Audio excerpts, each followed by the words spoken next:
Olá, pessoal, sejam bem-vindos ao nosso primeiro episódio do Gospel Vibe Podcast. Esse podcast é para nós termos aqui experiências de vivência com as pessoas que vão vir aqui, nossos convidados. Nós queremos aprender com eles, experiências além da fé, além da igreja, suas vidas pessoais, o seu dia a dia, como eles vivem, por onde andam, o que comem, né? Essa é a nossa intenção aqui, da gente trazer e humanizar essas pessoas que a gente às vezes só conhece pelas redes sociais, ou muitas vezes em cima dos púlpitos, ou cantando, ou pregando, né? Então, nós queremos trazer aqui um momento de descontração, né? E de um bate-papo legal e divertido. E hoje nós temos um convidado aqui. Exatamente. E você esqueceu de se apresentar, Eu esqueci de me apresentar. Eu sou o João Galúcio. Nós somos do Gospel Vibe. Eu sou Tainá Lopes, host deste podcast junto com este querido, amiguíssimo meu. E hoje nós estamos aqui, né, com o nosso primeiríssimo convidado, que é um mestre do ensino em Belém. Para mim, particularmente, o melhor pastor. Fez meu casamento. Ele é casado com a Elaine, pai do Estevão, formado em administração e teologia e faz parte da Igreja Batista da Lagoinha em Belém. Eu estou falando, claro, do nosso querido pastor Giovanni. Opa, que bom, que prazer, que alegria poder estar aqui com vocês nesta rodada de conversa, né? Conversa entre amigos. Como bem foi colocado pelo João, é sempre importante isso, né? Para que as pessoas possam nos ver como pessoas, né, como seres humanos. E é algo que eu busco sempre praticar isso na minha vida. Nós praticamos como família, como foi falado aqui. A minha esposa Elaine, meu filho Estevão. E como professor, já há 22 anos ministrando aula, né, em diversas faculdades teológicas, é uma preocupação que eu tenho também em passar para os formandos, para aqueles que vão lidar, porque a igreja é gente, e a gente precisa ter acessibilidade e nos permitir termos acessibilidade. Se uma coisa que não existe na igreja é você fomentar a questão a questão de ser anônimo, né? Então, aquelas pessoas que buscam uma vida anônima, não tem como elas estarem em igreja, porque igreja é corpo, igreja somos nós. Eu costumo dizer que a primeira mudança que o evangelho faz na vida da pessoa, ela deixar de dizer eu e passar a dizer nós. E que bom que nós estamos aqui junto com você nessa rodada de conversa. Olha aí, que legal. Pastorzão, o senhor lembra que... Não sei se o senhor lembra também, né? Que eu lhe falei quando a gente ia começar um podcast, eu falei que não, vamos começar e o senhor vai ser o primeiro a bater esse papo com a gente, pela amizade que a gente tem, né? Você sabe que eu lhe considero muito. Eu lhe considero como meu pastor, eu e minha esposa nós consideramos o senhor como nosso pastor, né? E seria muito legal. E até porque a gente tem muitas afinidades, né? De filmes e histórias em quadrinhos, né? E comilanças, e churrascos. E tudo mais. Hambúrgueres. Então, assim, para a gente saber e para as pessoas que nos assistem saber quem é o Giovanni Cruz, né? Além do ministério, além do ensino, de onde o senhor veio, de sua família, nasceu onde. Faça essa apresentação e depois a gente fala sobre a parte ministerial também, mas Giovanni Cruz. Amém, que bom. Essa é uma pergunta que muito me alegra, porque é algo que eu carrego comigo, né? Quem sou eu? Eu sou esposo da Elaine e sou o pai do Estevão. Eu gosto de me definir desta forma, né? Houve até um caso interessante, João e Tainá, que eu fui a uma igreja e a pessoa me recebeu e eu não era conhecido ali da liderança maior dessa igreja, a pessoa que me fez o convite era uma pessoa de uma liderança menor, e ela me recebeu com todo carinho e disse assim, o pastor principal não lhe conhece, ele mandou esse papel, ele quer que o senhor coloque o seu currículo, escreva o seu currículo, né, para ele poder lhe apresentar. E era uma reunião com muitas pessoas, e eu era o palestrante oficial dessa noite, e eu coloquei justamente isso, sou o esposo da Elaine e pai do Estevão. Aí ele levou, né? E quando eles olharam, disseram, mas só isso, diga só isso, né?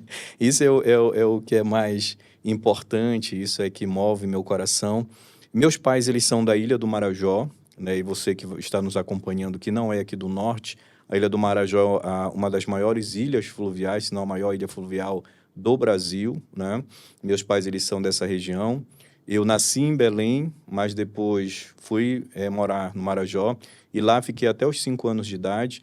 Marajó é uma área muito carente, uma área que tem uma grande desigualdade social, é uma grande necessidade do ensino. E por necessidade da questão do ensino mesmo, eu precisei vir a Belém, morar com um tio, e passei pelo menos de 6 a 1 ano sozinho, longe de meus pais, de meus irmãos. E assim nós crescemos na busca dessa qualificação, dessa preparação e desenvolvendo. E aos 10 anos de idade, João, eu recebo Jesus como meu único e suficiente Salvador, né, que foi um marco na minha vida. E a partir dali eu fui me desenvolvendo na fé, né? Aos 13 anos eu já estava dando aula, né, ensinando na escola bíblica em pequenas classes e fui crescendo ao ponto de eu olhar para o texto bíblico e saber que havia e que há algo mais do que aquilo que a gente pode ler. E a minha liderança do momento já não poderia mais responder algumas perguntas que eu tinha. E é quando eu vou para o Seminário Teológico Batista Equatorial, hoje FATEB, né, Faculdade Teológica Batista Equatorial, e ali fui fazer o meu bacharelado. Após o bacharelado, Deus me permitiu voltar de novo ao banco de uma faculdade, e aí eu estudei na Estácio, aqui do estado do Pará, Estácio FAP nesse tempo, e fazer o bacharelado em administração, e após o bacharelado em administração, voltei de novo para o banco da escola, né, da faculdade, para fazer a especialização em teologia, e me dedicar na parte que nós chamamos de teologia bíblica ou exegética, porque quando nós trabalhamos a teologia cristã, ela se divide em 4 ramos. Nós temos a teologia bíblica ou exegética, que vai trabalhar as línguas originais, no meu caso o grego bíblico, a história da salvação, explicar o texto em si. Nós temos a teologia sistemática, que vai trabalhar as doutrinas, os dogmas, doutrina da salvação, doutrina do pecado e assim por diante. A teologia histórica, que trabalha a história da igreja, depois do final do 1º século até a presente data, e a teologia pastoral, que vai trabalhar as práticas de igreja, administração de igreja, administração das ordenanças, aconselhamento e assim por diante. E eu me dedico à teologia bíblica ou exegética, e essa tem sido a nossa caminhada até agora. Nossa. É um currículo e tanto. Pastor, legal o senhor ter falado sobre isso, né? O senhor é formado em 2 faculdades e uma delas é teologia. E, assim, eu queria saber do senhor, porque hoje, né, a gente não vê as pessoas muito, pelo menos dentro de algumas igrejas, né? A gente não vê muitas pessoas querendo, de fato, ir para o ensino, né? E o senhor hoje se divide entre o ensino, claro, e a sua vida profissional. E em relação à sua vida profissional, como o senhor leva essa questão de fé e de ensino para dentro da sua profissão administrativa? Perfeito. O bivocacionado, que é o que nós chamamos, né, quem trabalha nessa área, ou trabalha dessa forma, ele acaba exercendo essas duas funções. Eu digo que eu sou administrador de formação, né, e sou pastor por paixão, né, pela vocação que Deus me chamou para fazer. Esse trabalho da formação administrativa, ele supre as minhas necessidades, né, de manutenção dos meus compromissos financeiros. Hoje, numa escala bem menor, né, eu já trabalhei logo depois de formado como consultor em várias empresas dentro de Belém, e à medida em que o trabalho da igreja ele foi me absorvendo, eu fui dando mais tempo para a igreja. Então, hoje, praticamente do meu tempo, 80% é para a igreja e 20% apenas nesse trabalho administrativo. Ultimamente, eu estou conjugando as duas coisas, né, porque nós temos uma empresa familiar, que é a Talentos Consultoria, que era a empresa que eu trabalhava com consultoria, né, e hoje eu estou utilizando ela na área educacional. Como representante, né, de curso, eu represento um curso que tem sede no Paraná, e nós administramos e fazemos a gestão desses cursos de teologia aqui. Hoje também eu estou na plataforma Hotmart, né, com curso online, também trabalhando nisso. E, de outra forma, a gente está numa outra frente de trabalho também, junto com a família, que brevemente a gente vai comunicar, que ainda está em planejamento, né? Mas uma questão da estratégia ainda empresarial, mas a gente logo a gente vai estar comunicando, né? Legal. Então, praticamente hoje nós temos 3 células de negócios, né? 2 células já implantada e funcionando e uma célula em fase de implantação. O que é bom disso? O bom porque, às vezes, dentro do trabalho da igreja, a coisa não está indo muito bem. Às vezes está tendo algumas demandas maiores de aconselhamento, trabalho mesmo, alguma dificuldade. E quando você tem esse trabalho externo, muitas vezes o trabalho externo está indo bem, né? Você está tendo sucesso, está tendo êxito. Ou seja, uma coisa acaba ajudando a outra, né? Então, aqui, quando você enfrenta um problema também no seu ambiente de trabalho externo, aí você vai para a igreja, ali você vê os irmãos se desenvolvendo, pessoas se convertendo, pessoas mudando de vida, e isso acaba sendo um processo retroalimentativo, né? Um acaba ajudando o outro. Então, eu não vejo como um fator de dificuldade. Não é uma concorrência, mas, na verdade, eles acabam se complementando. Entendi. Pastor, o senhor falou que com 13 anos eu já estava dando aula na escola bíblica e tal. Quando foi que o senhor deu aquele estalo assim que o senhor pensou, eu acho que é isso, acho que o meu chamado está aqui de ensinar, de ministrar. Qual foi esse momento, assim? Como é que o senhor percebeu? Porque 13 anos, eu acho que a gente ainda está formando a personalidade e tudo mais. Quando foi que o senhor percebeu? Não, eu acho que eu tenho que ir para a teologia para ensinar, porque eu acho que o meu chamado é de ensino. O senhor teve esse momento ou não? Ou a vida foi... Dentro do processo da igreja, eu digo assim, eu amo muito a igreja, porque a igreja, ela me deu todo esse fomento e me ajudou muito na minha personalidade, né? Eu sou o primeiro filho primogênito da minha família.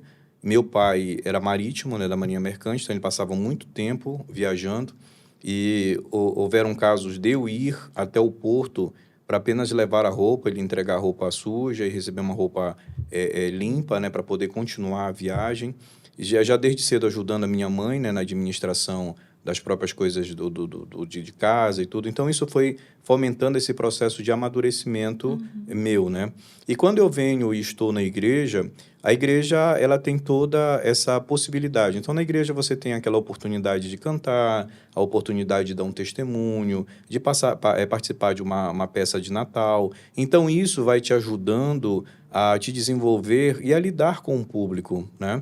E eu digo sempre assim, que o dom não somos nós que identificamos e definimos, né, estabelecemos, mas é as pessoas que enxergam em nós, né? Então, à medida que eu fui tendo essa oportunidade, e outro que eu digo assim, que o líder de Deus, ele se forma pelas oportunidades e se forma no banco da igreja, né? Tanto que dentro da faculdade teológica, quando pessoas vêm para estudar comigo, eu digo, por que você está aqui? Aí alguns dizem assim, não, porque eu quero me tornar pastor. Aí eu digo, não, mas aqui você não vai se tornar pastor, porque um pastor ele é formado no banco da igreja, a faculdade teológica ela vai dar ferramentas para que você desempenhe o seu papel. E a igreja que autoriza você ministrar também, a partir do momento que esses dons eles são identificados. Então, por essas oportunidades, o reconhecimento dos irmãos e a afinidade, o amor que eu sempre tive pelos estudos, né? Porque, assim, como eu venho dessa área vulnerável, né, buscando, eu sempre imaginei assim, bom, eu vou conseguir melhorar na vida se eu estudar. Eu não tinha consciência da mobilidade social. Hoje eu uso uma palavra técnica, eu digo que o estudo é que permite a mobilidade social das pessoas. Mas nesse tempo eu não tinha essa frase sociológica, vamos dizer assim. Mas aí eu sempre acreditei que era possível. Então eu me dedico e vou aprendendo e um dos meus... uma das minhas fontes de satisfação, né, como uma expressão que os psicólogos usam, é a leitura. E eu sempre gostei de ler, e fui me desenvolvendo.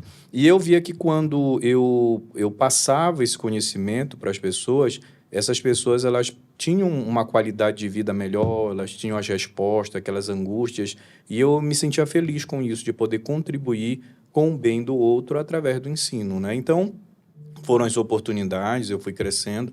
Agora, claro, por ainda ser muito jovem, alguns líderes meus até me seguravam um pouquinho, diziam, olha, você não pode entrar nessa área, né? Tipo assim, a área de pessoas de mais idade, né? Questão de casamento, essas Sim. coisas todas, né? Então, não tinha experiência suficiente, apesar de eu já ter a leitura bíblica, isso já com 17, 18 anos, né?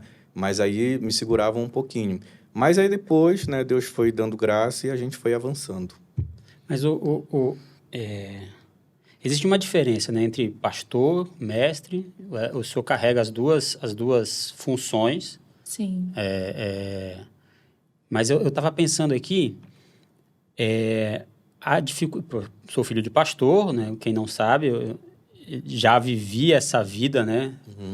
De ser o filho de pastor ali na igreja e tudo mais. Hoje meu pai está em outra cidade, né? Eu moro aqui em Belém. A dificuldade de ser pastor é muito grande, de pastorear é muito grande e tudo mais. E o senhor ainda trazendo essa outra característica do mestre, né? Do ensino.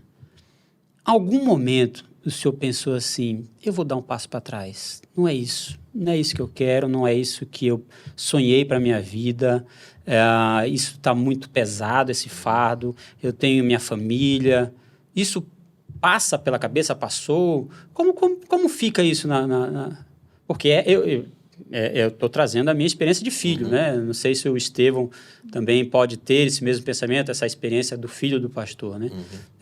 Tem isso de não quero mais. Todos os dias. Com as responsabilidades, dias, né? Vem os dias. medos, muitos medos. O Lutero, ele tinha uma expressão que ele dizia assim, que Lutero, ele adotou em teologia, né? E dava aula na universidade, era também bacharel em direito. E quando ele vem e faz a reforma protestante, ele começa a ter as perseguições, as lutas, né? A vida dele foi ameaçada. E os amigos dele disseram, Lutero, larga tudo isso e volta para a tua vida. E ele disse, eu não posso, eu estou amarrado às Escrituras, né? Então, por muito tempo, na verdade, eu nunca quis o ministério, né? Eu já namorava com a Elane e eu disse, Elane, eu até fiz uma proposta para Deus, só Deus, eu vou trabalhar, vou ser muito rico, eu vou construir igrejas, eu vou sustentar ministérios e tudo, mas ele não permitiu, né? Eu cheguei a fazer o vestibular da UFPA para o curso de medicina, fiquei em 18º, né?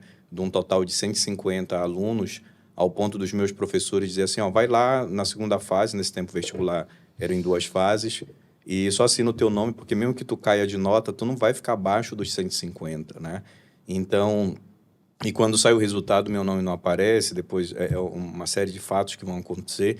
Mas, ou seja, sempre Deus, ele cercando, né? E eu digo sempre assim para o meu filho, que eu não sou de empurrar portas, arrombar portas, mas quando as portas se abrem, eu entendo que é a direção que Deus está me dando ali.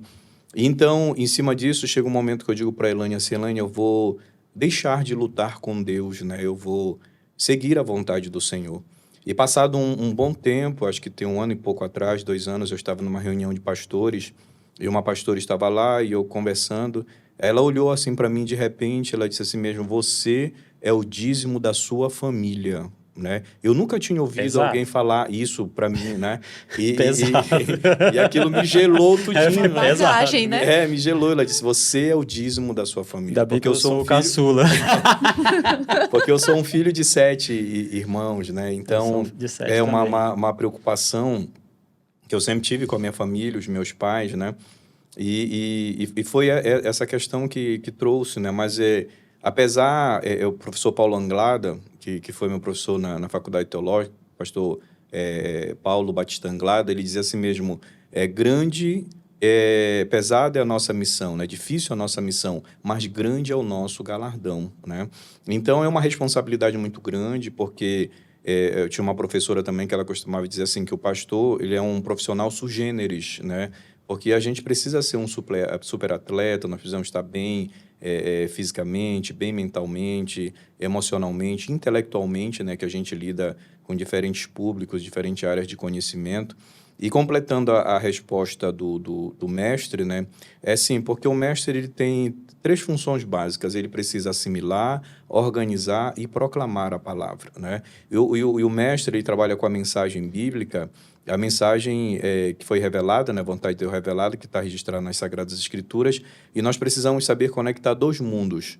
o mundo bíblico, né, pegando o exemplo de Atos, por exemplo, que foi escrito no ano de 63, por Lucas, eu preciso conectar o mundo de 63 da nossa era conosco que estamos aqui em 2024. E eu tenho um lapso de tempo, eu tenho um lapso linguístico, um lapso cultural, da questão do próprio efeito social, religioso. Eu preciso transpor esse tempo e entender essa mensagem que está lá e aplicar esta mensagem para os dias de hoje. Ou seja, nós conectamos dois mundos, o mundo atual com o mundo do passado, né?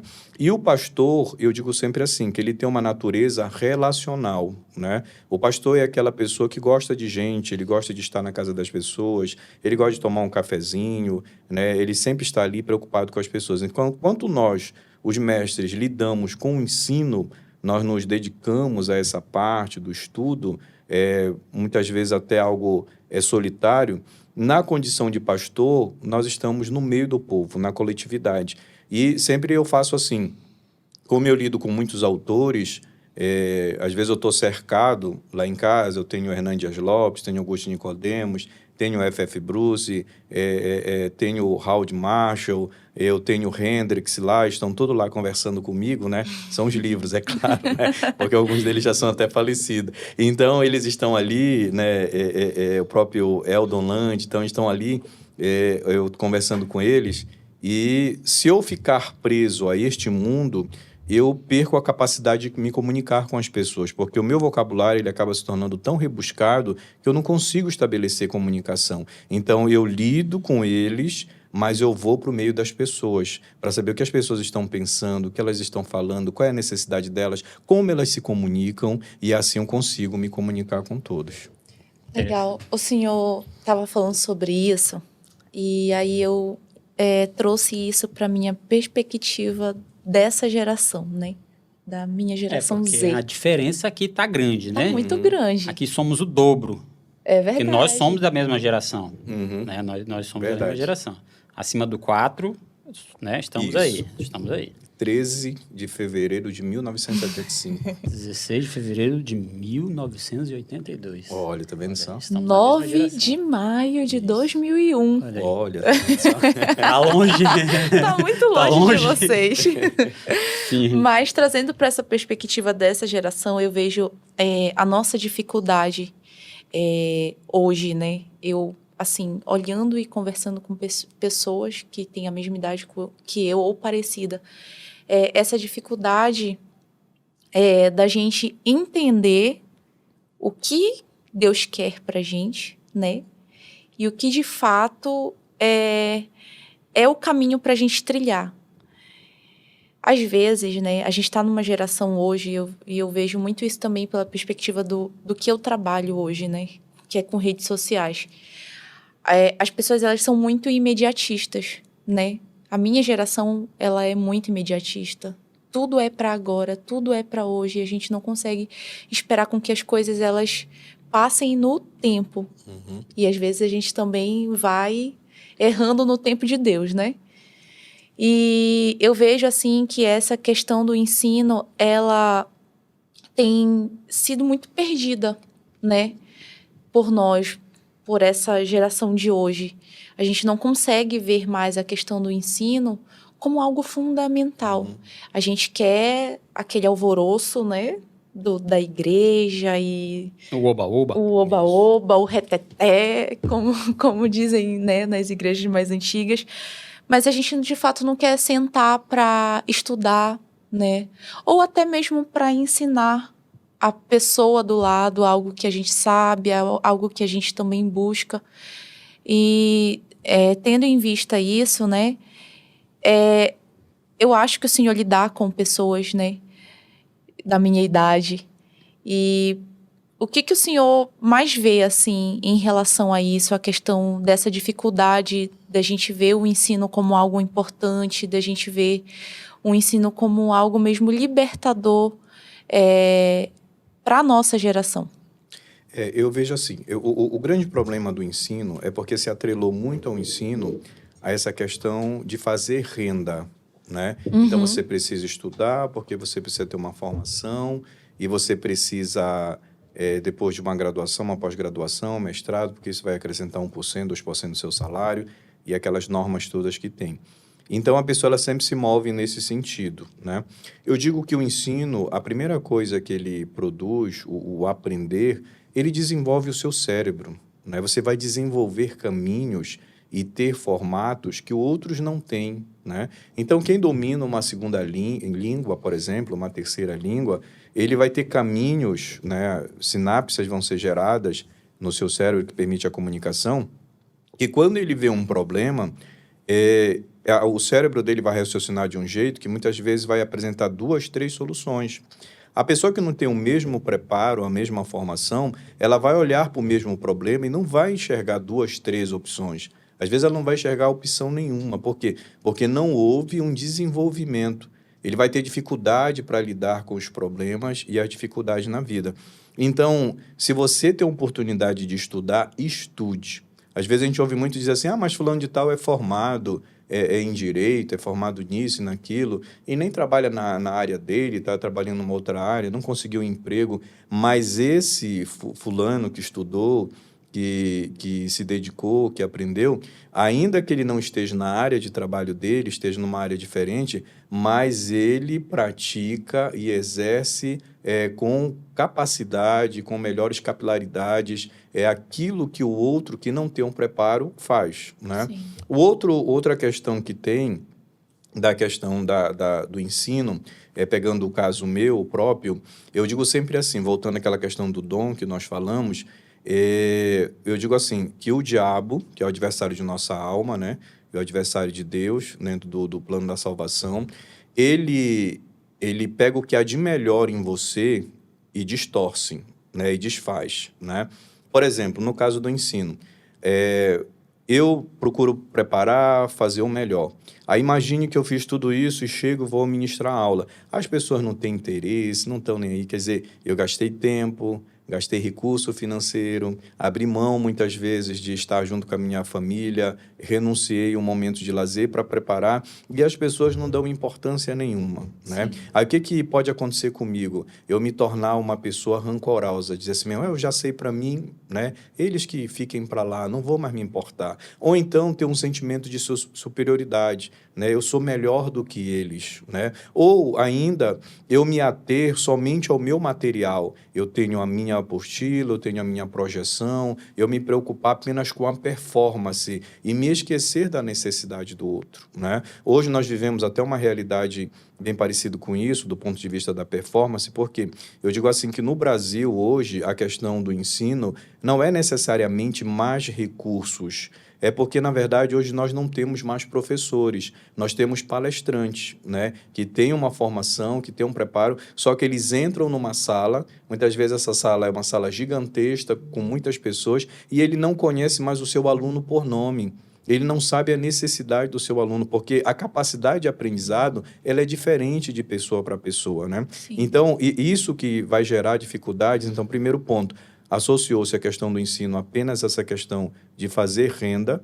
Segundo, não se tem mais esse cuidado do professor de ver a necessidade das pessoas. Uhum. E outra, que muitas vezes, por esse desinteresse do aluno ou daquele que está aprendendo, esse professor ele se sente desmotivado e ele abandona a sua própria ação de trabalhar. Então, isso que eu vejo na dificuldade do tempo atual. Dificuldade também. Mas eu estava pensando aqui. O senhor acha que... Eu nunca quis ser pastor. Uhum. Isso aí, eu sempre tive isso na minha cabeça, até por ser filho de pastor, ver as dificuldades. Então, eu sempre fugi dessa responsabilidade. Amigo, eu nem te imagino pastor subindo de boné para pregar. Eu ia pregar assim. de boné, mas na época eu não usava. Não sei, eu fui ficando velho, comecei a usar boné. Tem pastor de boné. Tem. Hoje tem um monte de coisa. Vários moldes. Tem muita coisa. Tem muita coisa. Muitos tipos. Muitos tipos. Então, o senhor acha que pode acontecer, hipoteticamente aqui falando, o jovem, né? Como é o nome dos jovens hoje? Tem o geração o quê? Geração Z. Geração Z. Sim. De repente, até às vezes a pessoa sente que eu tenho um chamado ministerial, algo assim, né? porque tem essa predisposição a falar em público e liderar os adolescentes, né, coisas assim. E aí não estão querendo ir para o lado ministerial. Isso estou falando profissionalmente mesmo, falando. Sim. Não estão querendo ir para o lado ministerial porque as dificuldades financeiras, salariais, não é muito concreto. E aí vão para o vestibular, fazer uma faculdade, alguma coisa. O senhor acha que isso tem pesado, essa questão financeira? Porque também tem muitos jovens, a gente conhece, eu sigo alguns até pelo Gospel Vibe, alguns jovens pregadores, né? Mas eu digo, não pregador, eu digo pastor de igreja, que é o que mais passa dificuldade. Mais é mais diferente de dificuldade. Aquele que está ali, que está construindo um templo, né? Que está cuidando das ovelhas, aconselhamentos, visitando no hospital, nas casas, né? Então, o senhor acha que tem diminuído essa frequência dos jovens para ir para o lado ministerial? Sim. Sim, por 3 motivos, né? O primeiro motivo é o enfrentamento espiritual, né, que sempre vai ter. Eu costumo dizer que nós que lidamos no ministério, nós somos procurados vivo ou morto no inferno, né? De preferência morto, tem um cartaz lá com a foto, né? Procurado. Segundo, nós temos a questão social, né? Que é uma coisa você ir ao gerente do banco e o gerente do banco perguntar qual é a sua profissão, o que você trabalha, né? Você diz, eu sou engenheiro, sou médico, sou advogado, né? Uma linha de crédito já existe ali. Mas se você chega e diz, eu sou teólogo, eu sou pastor, aí já fica, a linha de crédito já é bem menor. E às vezes já nem existe, né? Aí você fala, eu sou pastor, mas você trabalha? Pois é, né? É verdade. E o terceiro fato é dentro da própria igreja, né? Que não há o devido reconhecimento, né, da função, do trabalhar. E essa questão das profissões, João, que poderiam ser concorrente, não é algo de hoje. Você vê que Pedro, quando ele nega Jesus, a Bíblia diz que quando Jesus ressuscita, que ele está na beira do lago de Tiberíades, Pedro voltou a pescar. Ou seja, Pedro voltou para a profissão dele, né? E se houvesse naquela época a mesma possibilidade que nós temos hoje de faculdade, de formação, eles tinham também buscado as suas faculdades, Sim. as suas formações e teriam também essa dificuldade em seguir o chamado ministerial. E em relação à questão de suprir as necessidades, o próprio apóstolo Paulo também lidou com isso, né? No livro de Filipenses diz que a igreja em Filipos é que sustentava Paulo. Agora imagine, Paulo ele veio de uma família muito abastada, Paulo ele era um poliglota, Paulo ele era um homem de 3 mundos, do mundo grego, do mundo latino, do mundo judaico, e agora ele ter que depender de outras pessoas, né, para poder se manter. Então, era algo que era muito sacrificante para Paulo, né? Era algo muito doloroso para ele. Não só ele, mas também os seus companheiros, Timóteo, Epáfras, todos que trabalhavam com ele. Então, essas dificuldades que nós temos hoje foram dificuldades que foram enfrentadas lá no 1º século, se estendem ao longo do processo histórico. Por exemplo, a gente ouve muito falar de Friedrich Nietzsche, né? Que Nietzsche escreveu sobre a morte de Deus, que Deus morreu na consciência do homem e tal. Por que Nietzsche produziu tudo isso? É porque Nietzsche ele era filho de um pastor luterano. E um dia o pai de Nietzsche sobe para consertar o telhado da igreja no interior da Alemanha. Ele cai, sofre um acidente. A igreja não deu assistência devida. Nietzsche, sua mãe e seus irmãos vão para a capital da Alemanha. E lá o pai dele vem a falecer e morrer. Então, Nietzsche ele cresceu com esse trauma, com essa visão. Então, quando Nietzsche ele diz e ele fala sobre a morte de Deus, não é que o ser eterno que existia deixou de existir. É que Deus morreu na consciência das pessoas. Porque essas pessoas já não sabem mais lidar com amor, com cuidado e com o cuidado do ministério pastoral mesmo, né? Sim. Tá aí o medo que eu acho que é dessa geração, sabe? A gente meio que enfrentar esses tipos de situações e de fato, lidar com a verdade de tudo isso, né? Que é a nossa constância em Deus, que é a nossa busca. Eu mesma, assim, desde quando eu comecei a faculdade, eu sempre orei assim, Deus, eu quero ser usada. Não como jornalista. Eu pensava que você ia dizer, Apenas. Deus, eu quero ser rica. Também, Jesus. Se for da tua vontade, a tua filha está pronta. Não, mas Mas- rica você já é. Sim, Talvez ainda não tenha dinheiro. ainda, é verdade. Mas um dia vai ter Na dinheiro. conta ainda não chegou. Porque tem gente que é tão rico, que a única coisa que tem é dinheiro.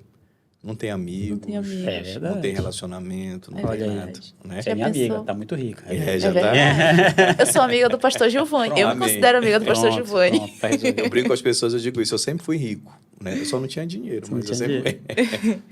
E é essa dificuldade que a gente tem de orar e entender que o que somos, independente da nossa relação profissional, é sobre Deus e não sobre nós, Sim. né? Não sobre eu ser uma... Claro, isso é importante, tá, gente? Pelo amor de Deus. Não sobre eu ser uma boa profissional. Você precisa ser um bom profissional, pelo amor de Deus. Mas não só sobre isso, mas sobre você entender também que você tá ali para ser usado, né?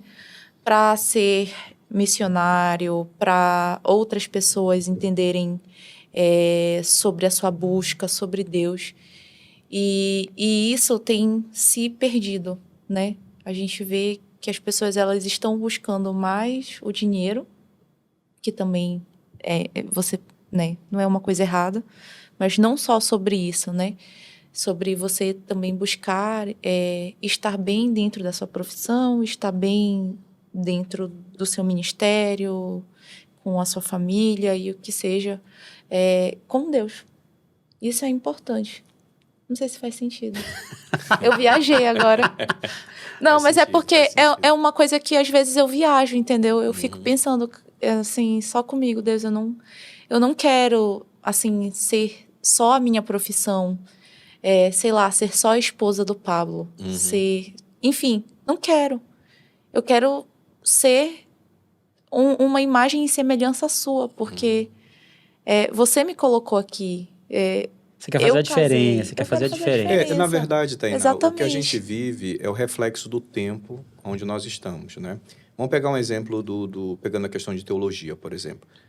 Uma teologia que foi muito propagada no Brasil, que teve o seu enfervescimento, foi a teologia da prosperidade. Por que a teologia da prosperidade ela se desenvolve no Brasil? Porque naquele período ali da década de 90, né, um pouquinho mais atrás, o Brasil ele vivia as instabilidades econômicas, né? Até surgiu o Plano Real e tudo mais. Então, a nossa sociedade ela buscava isso, uma estabilidade econômica, né? A escassez era maior na questão de se chegar a uma faculdade, a um nível superior, né? Então, buscava-se muito isso. Então, passa-se a olhar para Deus como se Deus fosse esse poço dos desejos, né? Você joga uma moedinha e Deus vai atender os seus desejos, vai resolver todos os seus problemas. Isso fomenta. O Brasil atinge a estabilidade, o Brasil tem um certo crescimento, né? Aquele que buscava a faculdade atingiu a faculdade, tem seu trabalho, muitas vezes uma moradia, uma alimentação melhor, já conseguiu fazer viagens. E hoje o que este homem procura? Hoje ele procura a felicidade.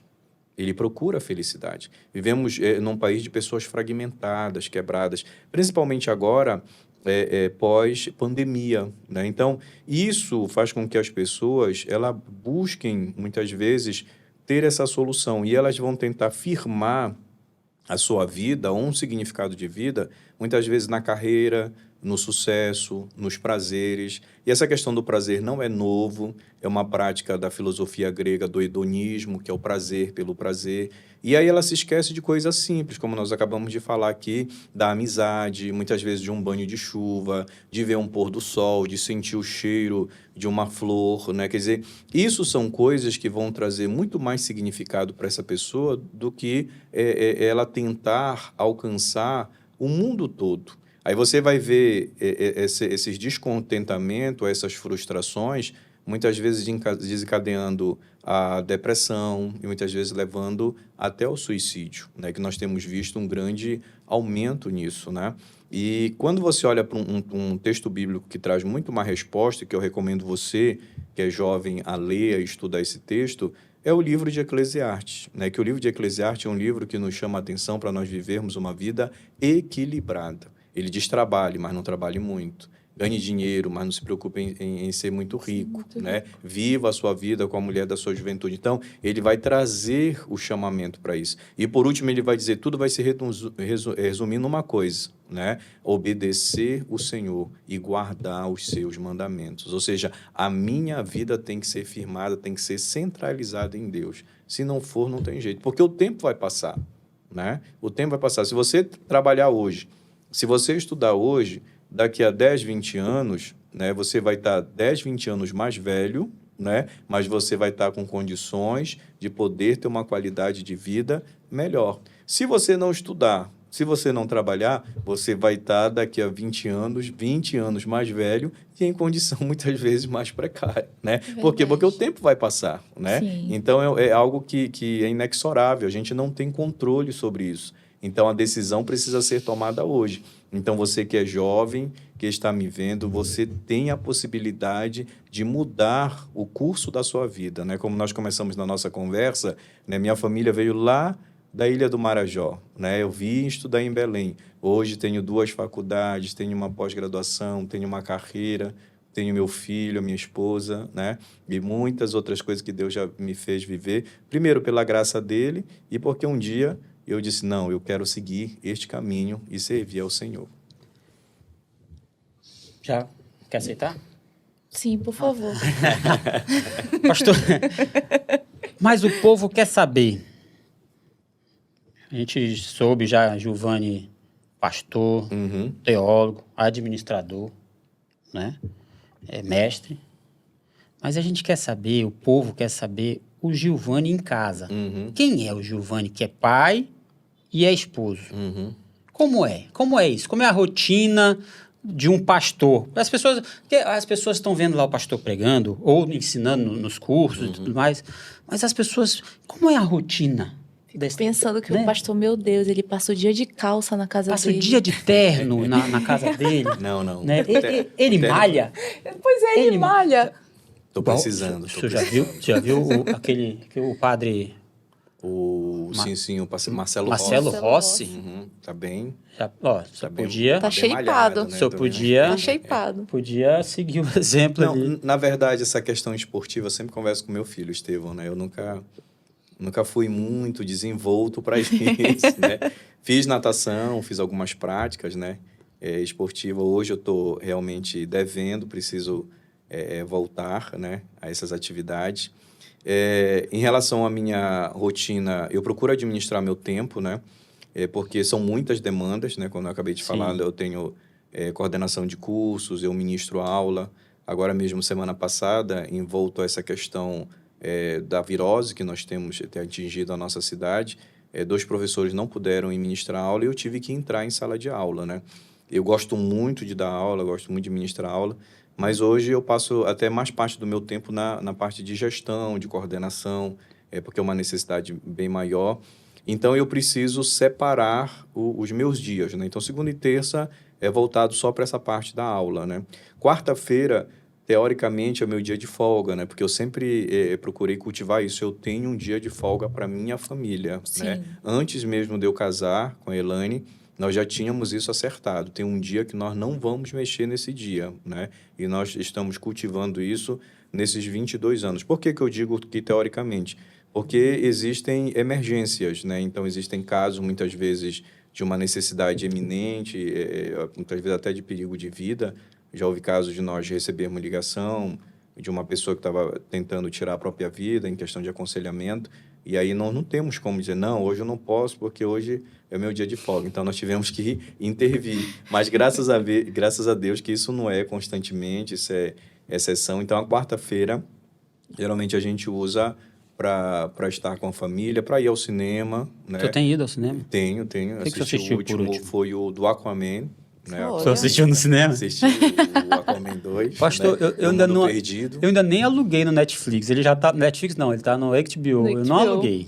Eu tô esperando ficar de graça. Não posso fazer spoiler, então, aqui, né? Pois é, tô esperando ficar de graça. Melhor não. Porque Mas eu tô com expectativas. A gente tem, sempre que sai um filme novo, principalmente né, nessa área geek, né? Da Marvel, da DC. Então, a gente procura ir, participar, estar lá, assistir. É algo que eu gosto muito também, né? Do cinema. E a gente tira esse dia, né? Quinta e sexta a gente já é voltado para o trabalho da igreja, né? Hoje também nós estamos como líder do aconselhamento da igreja, coordenando uma equipe de casais. Então, nós recebemos a demanda, distribuímos, analisamos, damos treinamento, orientamos e fazemos também o aconselhamento. Geralmente, isso fica para sexta-feira. Na quinta-feira, nós temos os nossos grupos de comunhão, que são as células, chamadas por algumas igrejas. E final de semana já volta a atividade intensa, né? Estou na escola bíblica e a nossa escola bíblica, nós não utilizamos revistas comentadas, que geralmente se usa. Nós produzimos o próprio material. Então, toda a semana eu produzo esse material. São 8 horas para nós podermos construir aquilo que nós ministramos na escola bíblica, em torno de 40 minutos. Nós levamos 8 horas para produzir isso. Quando há também a necessidade de eu ministrar à noite, é mais 8 horas de trabalho para poder construir a ministração que é feita no culto de domingo à noite. Então, é assim que é distribuído o nosso trabalho. Mas tenho a minha função de pai. Procuro sempre estar em casa na hora do almoço, né? Para almoçar com meu filho, com a minha família. Quando eu estava fazendo cursos, né, de pós-graduação, qualificação, às vezes eu chegava 11 horas em casa, próximo de meia-noite, mas eu fazia questão no dia seguinte de acordar cedo para tomar o café com a minha família, né? São coisas que eu não abro mão disso, né? De estar junto com a minha família, porque é o meu bem maior, né? Eu digo que o maior patrimônio de um homem não estão nos relatórios contábeis, né? O maior patrimônio de um homem é a sua família, né? É a sua família. E naquelas férias de dezembro que foram Muitas tops, lindas, muitas Sim. fotos e ali no friozinho Sim. de Gramado. Bem o senhor, chique. O senhor conseguiu desligar? Sim, consegui. É porque, assim, as férias, como nós sempre fizemos, também isso era um outro acordo que nós tínhamos. 15 dias em janeiro e 15 dias em julho. Por quê? Legal. Porque era o período em que o Estevão estava de férias, né? De férias escolares. Como ele terminou a faculdade, né? Agora é um homem formado já, então, quer dizer, já não tem mais esse tempo, né? Tanto que ele está até trabalhando agora comigo, me ajudando também. Além de meu filho, é meu funcionário. Eita. Então, Assim que é bom. Fazer valer a mesada. Tá comigo. Aí, quando foi esse ano que passou, nós dissemos, não, tu vai deixar para dezembro, né? Tirar um período e viajarmos. A Elaine tinha um sonho, já de um tempo, de ir a Gramado, né? Na Serra Gaúcha, ali no Rio Grande do Sul. E nós dissemos, então, nós vamos a Gramado, né? Eu sempre digo para ela, me diga o que você quer, né? Que Que legal. aquilo que você quer será realizado. Olha. Né? Entendi. É o que eu digo sempre para ela, né? Digo, Pablo, anota aí, por favor. eu digo, não, eu não quero saber qual o tamanho da missão, só me dê a missão que a gente vai realizar essa missão. E foi um período muito bom, né? Tivemos ali conhecendo a cultura alemã, cultura italiana, né? Além de Gramado, estivemos em Canela, estivemos em Bento Gonçalves, né? E a Elaine gostou muito de Bento Gonçalves. Andamos na Maria Fumaça, né? No trenzinho ali, muito bom. E foi algo excelente, algo muito prazeroso, que renovou as nossas forças. E conseguimos desligar, assim, porque é aquele momento que a gente está em família, né? Sim. E eu costumo fazer assim, quando nós viajamos, sempre, a gente procura imergir na cultura local, né? Como era um local diferente de outros locais que a gente já foi, nós tivemos possibilidade de ir ao Nordeste. Então, quando a gente vai ao Nordeste, estado que a gente já conhece, a gente chega lá e veste a bermuda e coloca a camisa de meia, bota a mochila na costa, né? E sai de manhã e vai bater perna, né? No meio do pessoal ali, conversar. Lá, os 2 primeiros dias, a gente teve que primeiro observar, né? Como era o procedimento e A cultura do lugar. Do 3º dia em diante, vão bater perna, né? Então, a gente saía do hotel, e o hotel que a gente estava dava 1 quilômetro e pouco do centro. E aí a gente foi andando e indo. A segurança lá é muito boa, né? Você anda à noite tranquilo, não fica ressaltado. E foi um período muito bom, muito agradável mesmo, né? Aí, a quarta-feira que é a folga. Isso, Só tem a quarta-feira. só a quarta-feira. Só a Quarta-feira. quarta-feira. Só a E quarta-feira. aí, o que o senhor faz na quarta-feira? Não, na quarta-feira é aquele dia de O senhor dorme? tentar acordar um pouquinho mais tarde. Acorda não. mais tarde. É porque a Elaine acorda às 6 horas da manhã. Minha Ela nossa. faz leitura bíblica com as irmãs da igreja, ela acordou, eu já acordei acorda junto com junto. ela, não tem jeito, Sim. né? Mas aí eu vou fazer o café. O senhor faz café? Faço café. Faz café. Né? Vou É comprar bom. o pão. É né? bom o seu café? Bom, excelente, meu cara. Às vezes há uma reclamaçãozinha ou outra, né? Mas o senhor eu digo assim, o senhor tem algo que o senhor... Não, quarta-feira é minha folga, mas eu gosto de fazer tal coisa. O senhor falou que gosta de ir pro cinema. Isso. Mas nem toda Não, quarta-feira eu você vai pro levo cinema, o porque nem carro sempre tem o filme. carro para lavar, né? Mas isso não é lazer. Não, Isso mas é obrigação. Não, mas para mim é um lazer, Ah. por quê? Porque eu vou, aí o pessoal do Lava Jato todo me conhece. Aí fica batendo né? papo. Aí eu já fico batendo papo lá, entendeu? bom. Geralmente leva uma hora e pouco para lavar o carro, né? Aí eu sento lá e fico conversando com eles. Aí evangeliza, já aproveita. Sim, porque alguns, eles sabem que eu sou pastor, né? Ó, Já sempre pronto. chega com uma questãozinha ali. Mas eu já fico ali, converso com eles e tudo. Aí, às vezes, eles já trazem uma coca gelada, né? A gente já toma uma coquinha. Pastor, Muito bom. patrocinador, pastor. Ah, desculpe. É Me patrocina, Não me fale, por patrocina. favor. verdade. Aí eu queria esse patrocínio. É, seria uma Tudo bem, boa. Seria uma boa. Olha aí. Viu? Não precisa nem ser o dinheiro, só os engradados. Coca-Cola, fique ligada. Então, a gente já aproveita esse momento aí para fazer as coisas, vamos assim dizer, menos acelerados, né? Porque quando a gente tem aquela obrigação do horário, então a gente já tem prazo, né? Sim. Então, tem que estar em tal lugar e vir, né? E a gente já tem a preocupação. Então, como na quarta-feira a gente tem esse dia mais tranquilo, a gente faz. Então, por exemplo, atualmente na quarta-feira, eu estou também fazendo o curso de inglês, né? A conversação do inglês. Olha né? que legal. Quem é o professor? O Estevão? Não, é o professor Paulo. O Paulo Henrique. Olha, Paulo Henrique. legal. Um abraço, Paulo Henrique. Você Paulo vai Henrique, assistir, você obrigado. é top. É o melhor que sempre, Paulo tem. Henrique. Então, eu faço, né? Que ele é um coach, né? Do inglês, então, pessoalmente, conversação. E aí a gente faz dentro da minha área de atuação. Então, sempre lendo um texto bíblico, formatando um casamento, simulando Legal. uma circunstância de uma pregação, entrando muitas vezes na cultura norte-americana, alguns aspectos que tem, idiomáticos, né? Então, a gente vai fazendo assim. Então, a quarta-feira, nesse horário de 16 às 17, eu uso para aperfeiçoar o inglês, né? O senhor que vai ser tradutor da Cari Jobs. Não, Fiquei eu sabendo. ainda não, mas o Estevão acho que já dá. Olha aí. Então, já, Muito bom. o Estevão já dá para... Ou seja, o pastor, o dia do descanso dele, ele não Ele não descansa. descansa. Não, mas esse é o meu descanso. Mas O meu dia de O descanso descanso. dele é desligar do ensino, Das minhas das tarefas. das minhas É desligar. Não, mas mas aí eu- descansar assim, eu vou ficar na rede, eu vou Não. pescar. Não. Não tem Ele, como. ele é muito, ele é muito ativo. Meu dia de descanso, Ele é pastor, muito eu ativo. só simplesmente eu reseto de Porque às vezes verdade. tem podcast também na quarta-feira. Olha aí. Ah, bom. Quando é assim, tudo bem. Desculpa, pastor.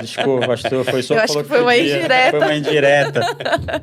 Não, mas tá sendo bom, tá sendo excelente aqui, né? Porque a gente está conversando e trocando ideia. Mas é isso, a nossa atividade do descanso é essa, né? Fazer aquilo porque eu sempre digo assim também em casa, né? Para a Elaine e para o Estevão, que nas férias a gente faz aquilo que a gente não pode fazer nos dias que a gente está no comum. verdade. Então, Sim. no dia do descanso também a gente dá uma desacelerada, né? Sim. Aí assiste uma série que tem ali pendente, né? Para ver um pouquinho. Entendi. E é isso. Porque assim, gente, é uma outra recomendação que eu dou para as pessoas, que você trabalha, você conquista. Por exemplo, a questão do sábado, que às vezes é muito discutido, né? Dentro das igrejas, às vezes gera conflito. O Shabá, que é algo que não é restrito ao judaísmo, mas era algo que estava presente na cultura oriental. O que o Shabá diz? O Shabá diz o seguinte: a vida ela se renova. E o que é essa vida se renovar? Quando nasce uma criança, quando um grelo de uma planta e assim por diante. Mas a natureza ela não se renova. A natureza ela precisa de manutenção. Então, o que é o nosso descanso? O nosso descanso é aquele momento de manutenção. E o Shabá, ele nos ensina um descanso ativo. Não é um descanso passivo. Que às vezes quando a gente pensa em descanso, a gente pensa em deitar numa rede, ficar se balançando, pegar uma cuia de açaí e ficar ali. Não. O que é o descanso ativo? É eu desfrutar daquilo que eu conquistei. Né? Por exemplo, hoje eu fui Sim. na fábrica, né, do picolé e do sorvete e comprei picolé e sorvete.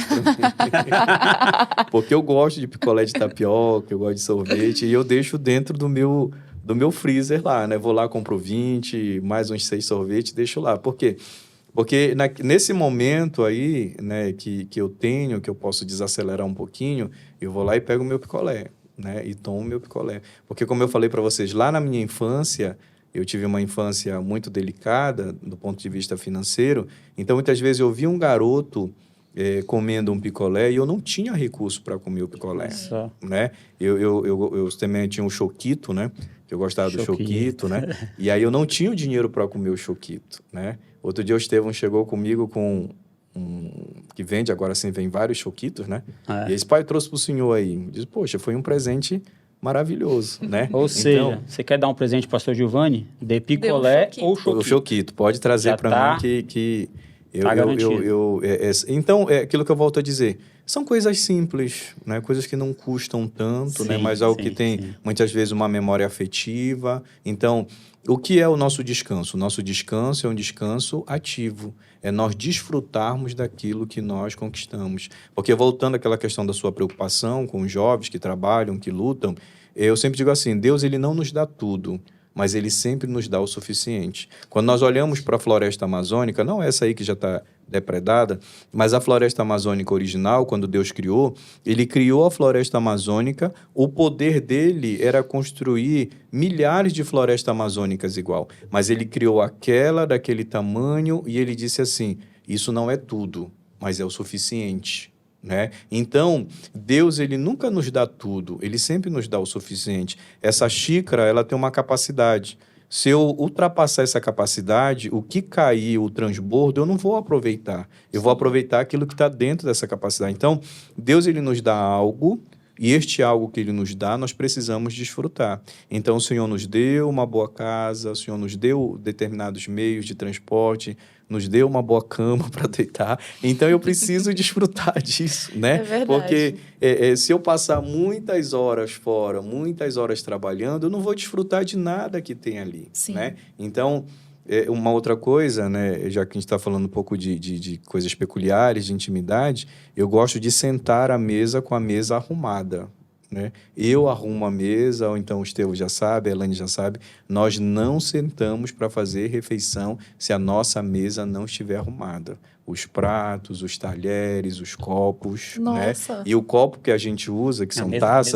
Mesa posta. Isso, a mesa posta. Tá na moda. E a taça que a gente usa, o copo é a nossa taça mesmo. Não que a gente não tenha copos de menor valor, mas é porque às vezes as pessoas, elas guardam o que elas têm de melhor para visitas. Exato. E aquilo que está na sua família não é usado. Sim. Lá em casa, aquele ditado, na casa de ferreiro, o espeto é de pau, não existe esse ditado. Né? Lá é casa de ferreiro, o espeto é de ferro mesmo. Né? Então, tudo é de melhor. Né? Sim. Às vezes a gente passa, volta de escola bíblica, alguma coisa, um dia nós passamos...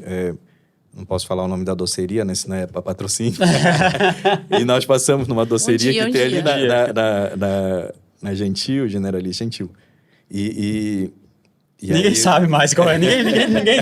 Imagina, nem desconfiei. E aí nós paramos, a Elaine, ela gosta de um tipo de doce lá. E aí eu disse, não, vá lá, compre lá. Eu fiquei no carro com o Estevão, ela voltou de lá, uma travessa que eles vendem. Aí viemos para casa, aí o Estevão disse assim... Mãe, mas você vai ter alguma programação, aniversário, alguma coisa em casa, né? Aí ela disse, não, é para nós, né? Por quê? Porque às vezes a gente sempre se preocupa em atender o de fora, o que não é errado, né?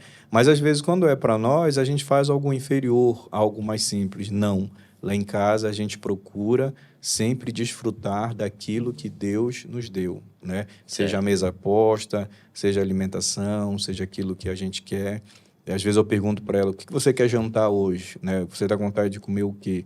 Né? Então, a gente procura fazer isso, porque é a forma que nós temos do nosso descanso. Né? É a nossa recompensa de todo esse esforço, de todo o trabalho e de toda a dedicação. Show de bola.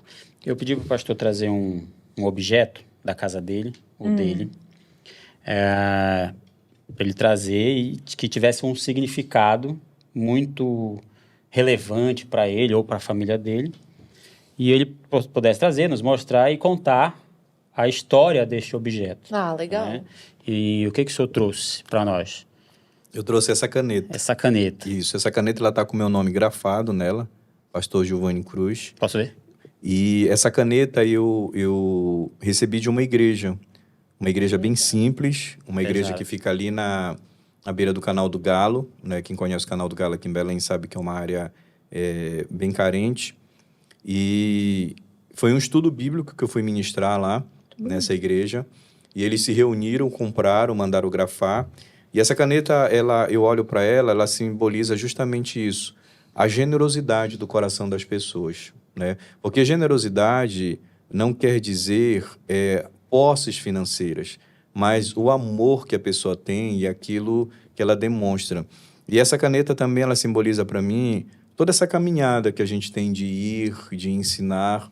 Eu lembro de uma vez que eu fui no Icuí, uma irmã me ligou, eu estava na rádio, fazendo um programa, e ela me ligou e disse, pastor, o senhor vem aqui? Eu digo, eu vou na sua igreja, né?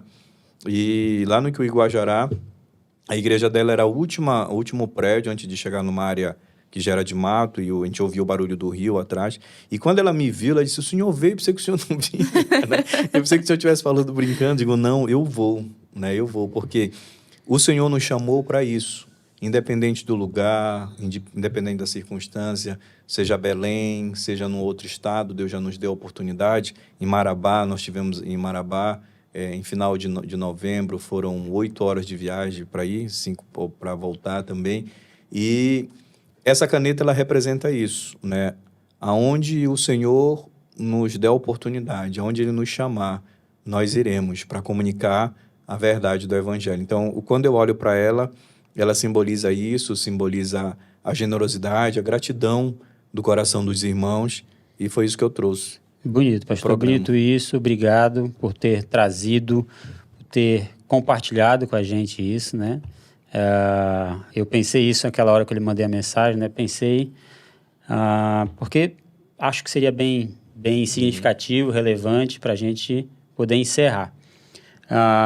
Quero lhe agradecer, né? O senhor é o primeiro de uma série de episódios que a gente vai lançar e não tinha como ser outra pessoa. Sim. Né?